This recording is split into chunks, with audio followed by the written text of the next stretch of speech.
Olá, pessoal. Sejam bem-vindos ao programa Filosofia e Cultura. Estamos nós aqui dando continuidade às nossas reflexões filosóficas. E a partir desse encontro eu gostaria de oferecer uma mini história da filosofia, coisa que muitos me pedem. Ora, quando nós falamos da história da filosofia, evidentemente, na grande maioria das vezes, se segue aquela divisão da história, período antigo, medieval, moderno e contemporâneo. Evidentemente que existem muitas discussões, muitos debates, no sentido de quando começa um período, quando termina outro período. Mas o que me interessa aqui principalmente é conseguir fornecer quais são de fato os principais pontos e características do pensamento filosófico em cada momento da história. De fato, a filosofia ela foi se desenvolvendo historicamente. Ela foi se estabelecendo a partir de determinados problemas que, por um lado, continuaram, as grandes questões, mas também o modo de abordar questões às vezes mais peculiares foram se estabelecendo em momentos específicos da história. Então, quando nós pegamos ali o período antigo, nós, em primeiro lugar, temos que entender que a filosofia ela tem toda uma relação especial com o mundo grego, com a Grécia, e ali em torno do século VI a.C. é que ocorre esse nascimento da filosofia, essa manifestação do pensamento filosófico. E ali, de fato, nós temos, dentro dessa primeira manifestação histórica da filosofia, uma relação profunda com a cosmologia, com a questão do cosmos, com a questão da physis, ou seja, a natureza, no sentido de que essa realidade de onde brotam todas as coisas, e que regula as coisas. Então a gente percebe que, de fato, os primeiros filósofos não vai ser por acaso que vão ser chamados muitas vezes de fisiólogos, ou fisicistas, como alguns preferem. Por quê? Porque eles estão voltados principalmente para essa questão do mundo natural, da realidade natural. Ou seja, esses primeiros pensadores, como Tales de Mileto, Anaximandro, Anaxímenes, Heráclito, Parmênides, Empédocles, a escola tomista de Leucipo, Demócrito e outros, você vê claramente que há uma preocupação de olhar para o mundo natural e tentar compreender esse cosmos no sentido de um mundo harmonioso, ordenado, quais são, de fato, as causas naturais que explicam esse mundo tal como ele é. Então nós percebemos claramente, nesses primeiros autores, nesses primeiros pensadores, essas perguntas cosmológicas, ou seja, de onde tudo vem, para onde tudo vai, se o movimento existe ou não, se as coisas mudam ou não, e principalmente também a questão da arqué, ou seja, qual é o elemento, qual é o princípio originário de todas as coisas. Então, alguns, Tales, por exemplo, vai dizer que é a água, Anaximandro vai dizer que é o indeterminado, Anaxímenes vai dizer que é o ar, Empédocles vai dizer que é a água, a terra, ar e fogo, os 4 elementos. Então vão, evidentemente, ocorrer propostas e respostas diferentes. Mas é nítido que a primeira manifestação histórica da filosofia é nesse contexto cosmológico. Tá? Agora, não é por acaso também que esses autores vão ser denominados depois de pré-socráticos.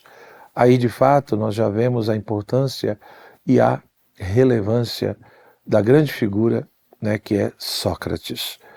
Então, é com Sócrates que começa, digamos assim, a chamada filosofia clássica. Mas para nós podermos entender a própria figura de Sócrates, o seu modo de filosofar, nós não podemos esquecer que no próprio século quinto ali antes de Cristo, nós temos a figura dos sofistas, a questão do movimento sofístico na Grécia.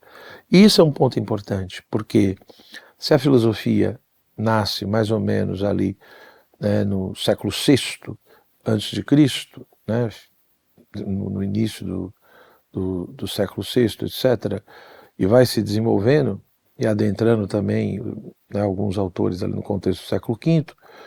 No próprio século V, com o movimento sofístico, é nítido que a grande temática agora já não vai ser mais apenas a questão da natureza ou a questão do cosmos, de onde tudo vem, para onde tudo vai, qual é o elemento constitutivo de todas as coisas, mas a questão ético-política passa a ter um peso maior, né?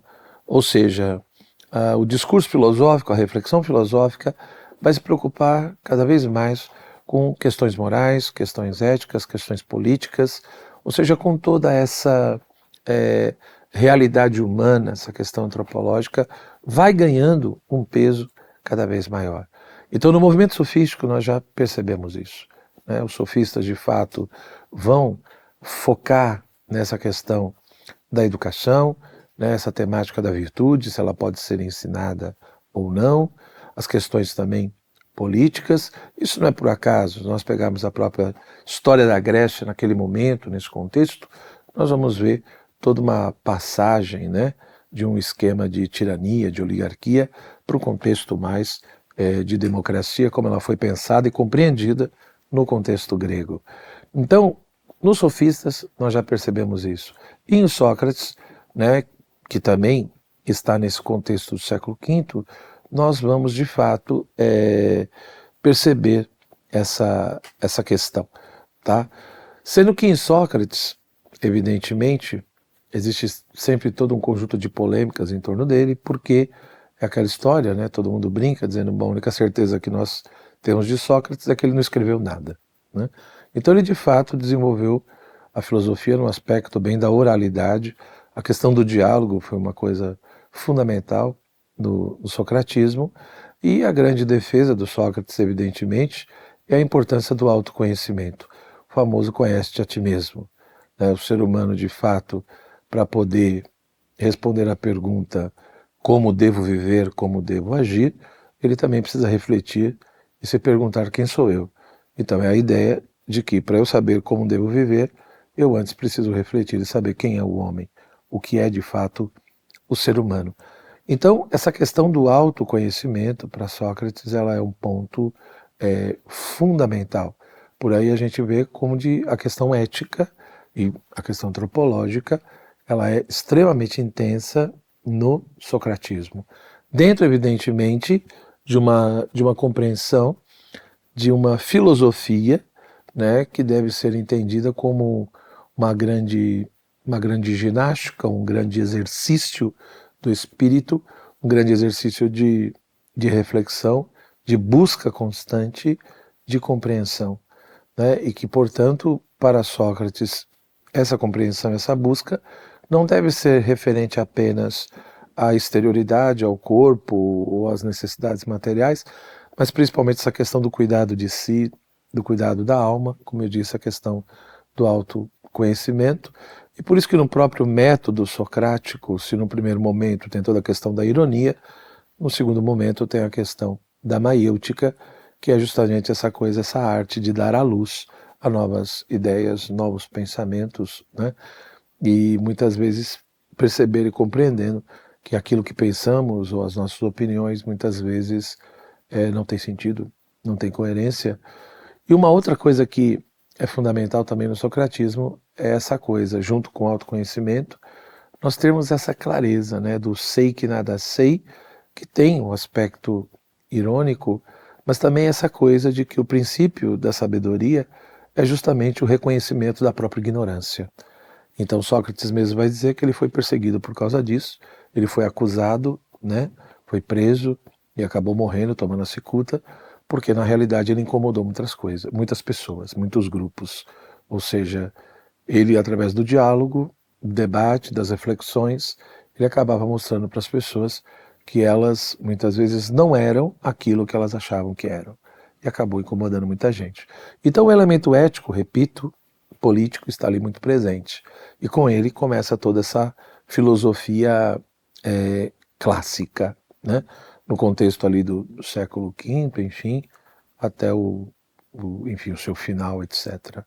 Quando nós, de fato, olhamos com mais calma tudo isso, aí realmente vem os dois grandes nomes da filosofia antiga, que é Platão e Aristóteles. Né? De fato, é importante ali esses dois autores, né? Eles têm ali uma relevância, enfim, muito grande, né? Muito grande mesmo, né? Que vai adentrar ali o século IV, né? Tanto Platão, com todo o seu trabalho, ele funda a primeira escola filosófica, que é a academia, e depois, né, Aristóteles, que vai ser discípulo de Platão, ele vivencia muito tempo na academia, e depois que Platão morre, ele também vai acabar abrindo a sua própria escola por vários motivos, que vai ser o Liceu.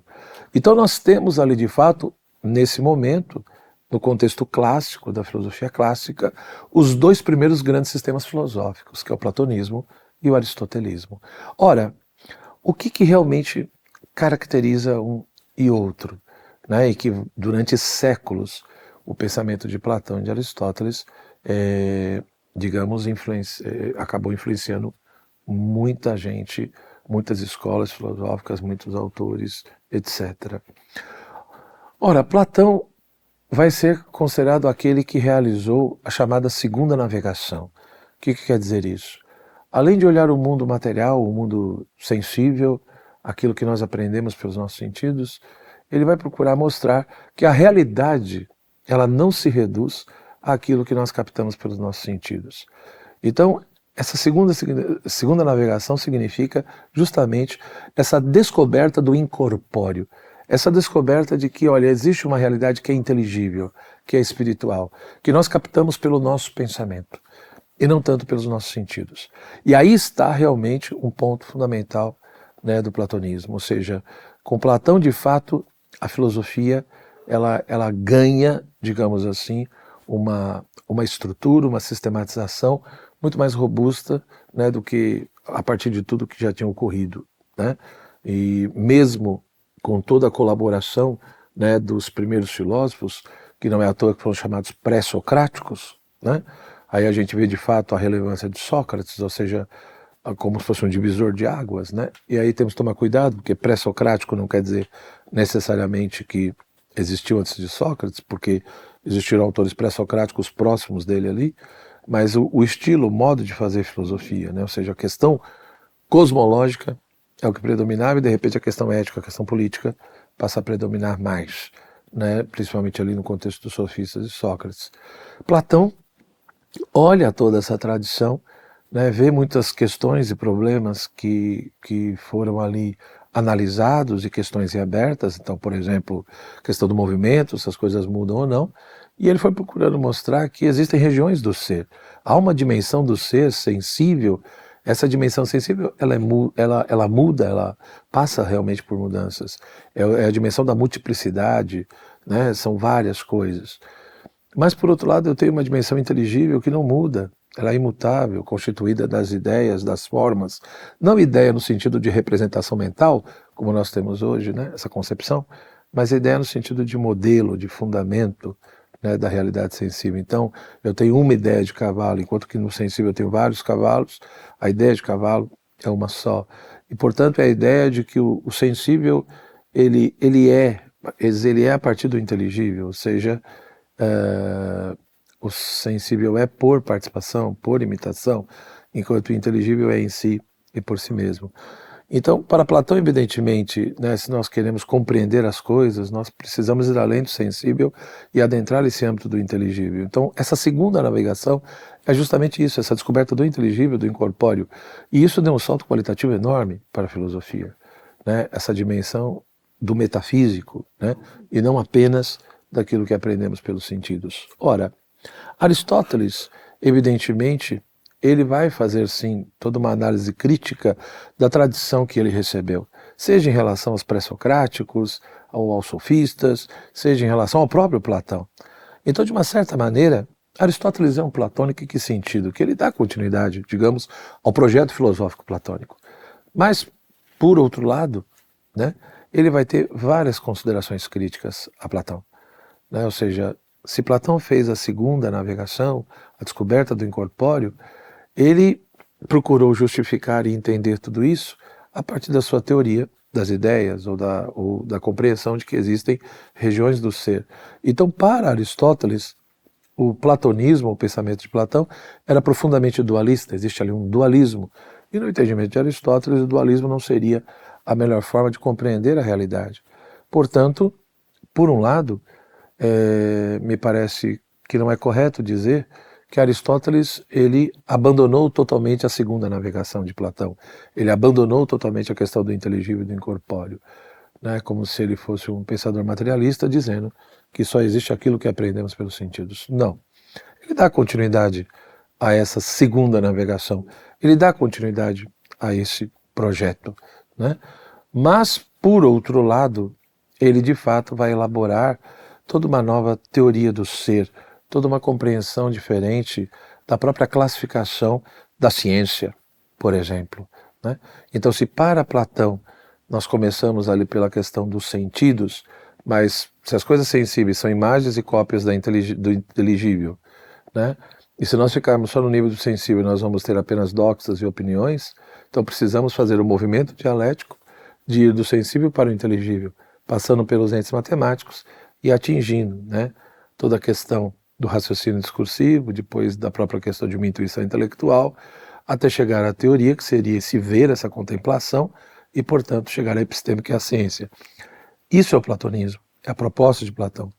Aristóteles entende que não. Aristóteles entende que nós temos ciências teoréticas, que nós temos ciências práticas, que nós temos ciências produtivas. A ciência teorética é o conhecer pelo conhecer, né? E o ápice dela seria a metafísica, termo que Aristóteles não usava. Ele falava de sabedoria, de filosofia primeira, né? Que trataria justamente isso, dos princípios, das causas primeiras de todas as coisas. E, portanto, essas ciências teoréticas, dentre elas a metafísica seria mais elevada, do conhecer pelo conhecer, ou seja, buscamos conhecer justamente por toda essa realização de encontrar a verdade. Enquanto que uma ciência prática, nós buscamos saber para ter uma perfeição moral melhor, e a ciência produtiva para saber produzir, fazer algo, né, da melhor forma possível, com toda a qualidade. Então, essa sistematização, essa divisão da ciência é uma grande característica de Aristóteles, e dentro desse contexto todo, repito, ele não nega a segunda navegação, ele não nega o incorpóreo, porém, né, ele vai, digamos assim, ter uma compreensão da realidade muito mais unitária, ou seja, o conhecimento humano começa pelos sentidos, tem toda essa relação com os sentidos, mas ao mesmo tempo está ali todo o trabalho do intelecto, né?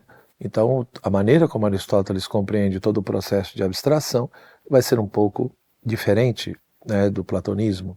Então, ele de fato vai ter essa compreensão da importância dos sentidos, seja no aspecto externo, ver, ouvir, etc., como também aquilo que é interno, mas que também são sentidos, e depois todo o trabalho do intelecto, seja passivo ou ativo, né? E a partir disso chega ao conhecimento intelectual. Então há uma unidade profunda, ou seja, o trabalho da inteligência junto com os sentidos, do pensamento junto com os sentidos, dentro de todo esse processo de abstração, que também pressupõe uma compreensão da realidade do ser diferente, aonde ele vai procurar mostrar que você tem de fato a substância, que é aquilo que é em si, né? E tem toda a dimensão dos acidentes, que de fato são, mas são na substância. Da mesma forma que eu tenho o ato e a potência, ou seja, a potência também é um modo de ser, mas a potência é aquilo que é possível, é uma perfeição possível de um ser, enquanto que o ato já é essa efetivação e a realização da potência, né? Agora, é interessante como que, apesar dessas divergências no platonismo, Aristóteles ele continua com a ideia de que, olha, um conhecimento de fato só é conhecimento, uma ciência só é ciência se for necessária, se for universal, né? Por mais que ele também vai entender que conhecer é conhecer pelas causas, e a partir disso vai fazer uma crítica também à tradição que recebeu, porque eles dizem, alguns ressaltaram a causa material, outra causa formal, mas esqueceram da causa final, da causa eficiente, e ele, no entendimento dele, ele que está ali colocando essas coisas. Então, tanto o platonismo como o aristotelismo, nesse contexto clássico, seja a academia ou o liceu, vão ter uma influência enorme no mundo antigo, né, e vai adentrar a Idade Média e mesmo no começo da modernidade. No mundo moderno, de fato, vai se estabelecer uma crítica cada vez mais intensa a esses autores, né?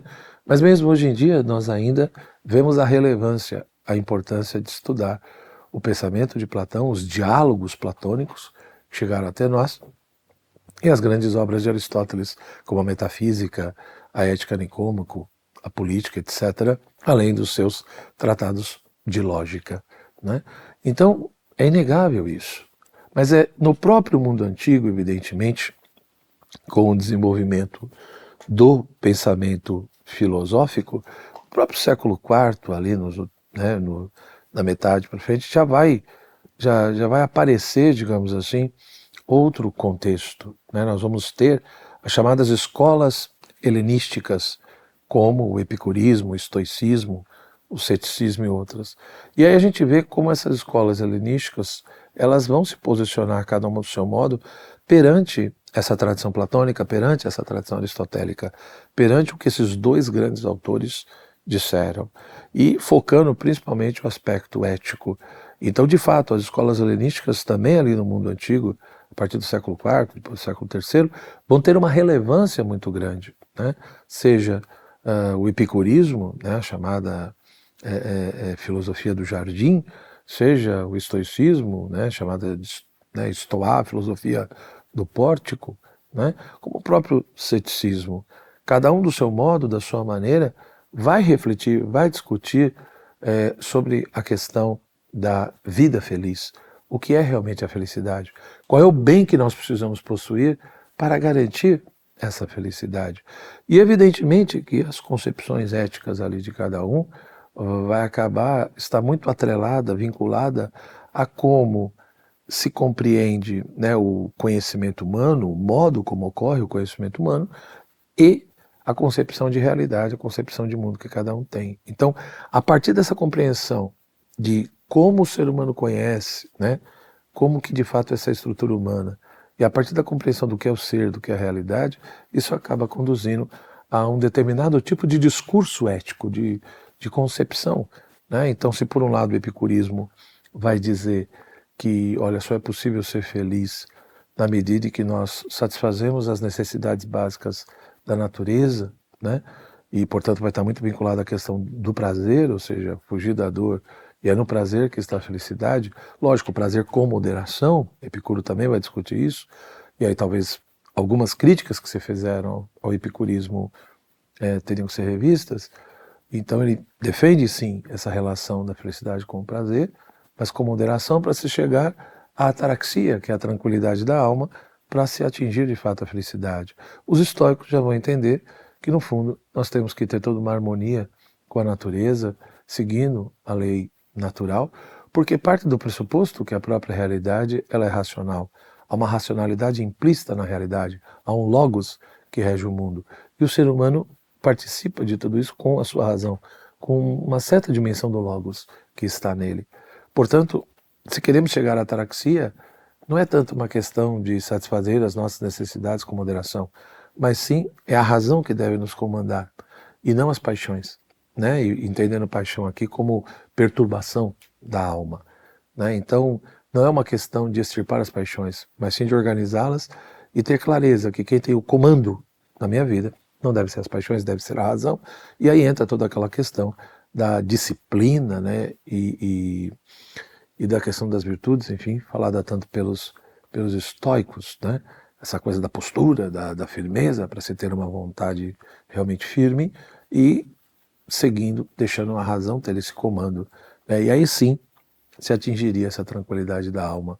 E por fim, os céticos, que no fundo não vão vincular tanto a felicidade a essa coisa de um sábio que de uma certa forma atingiu alguma verdade, né?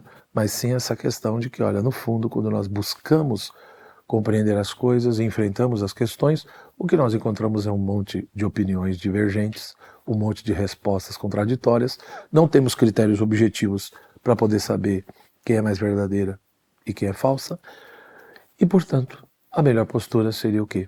A hipoqué, a suspensão de juízo.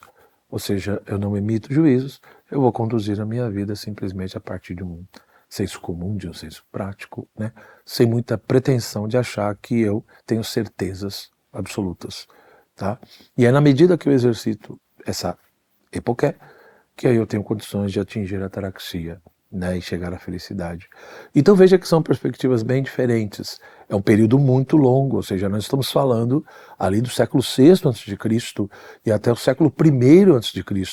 Tudo isso é o período antigo, que na realidade ele continua também no século I da era cristã. Porém, aí nós já estamos, vamos ver que já há pequenas mudanças ali, ou seja, com essa questão do surgimento do cristianismo, da igreja cristã, desse encontro do helenismo com o pensamento cristão, né, ou do cristianismo com o helenismo, nós vamos ver que de fato ocorrem ali algumas alterações, tanto que alguns preferem dizer que a partir do século II ou III depois de Cristo, não é tanto uma filosofia antiga que está ali, mas alguns acabam usando a terminologia de uma filosofia da antiguidade tardia.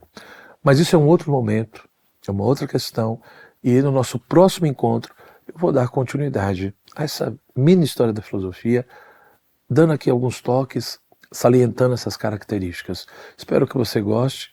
Se você realmente curtiu, te ajudou, deixa aí então seu comentário, deixa aí a sua curtida, compartilhe o vídeo, porque isso ajuda muito o nosso trabalho, tá bom? E como eu sempre digo, né? Leia, estude. Às vezes as pessoas me perguntam, professor, mas como fazer uma vida de estudo? Sendo bem honesto, põe a bunda na cadeira, leia o livro e enfrenta o problema. Uma coisa não substitui a outra. Forte abraço, tudo de bom.